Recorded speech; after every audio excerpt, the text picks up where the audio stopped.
Dito kumukuha ng tubig yung ating mga kababayan na farmers. Ayan. Diyan sila kumukuha ng tubig. At ito yung mga tanim nilang pechay, oh. Maliliit pa.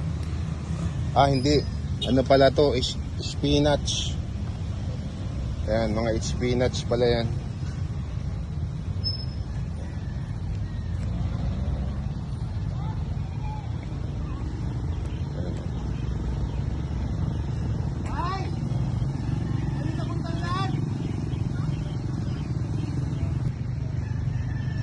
Ayan, puro mga spinach.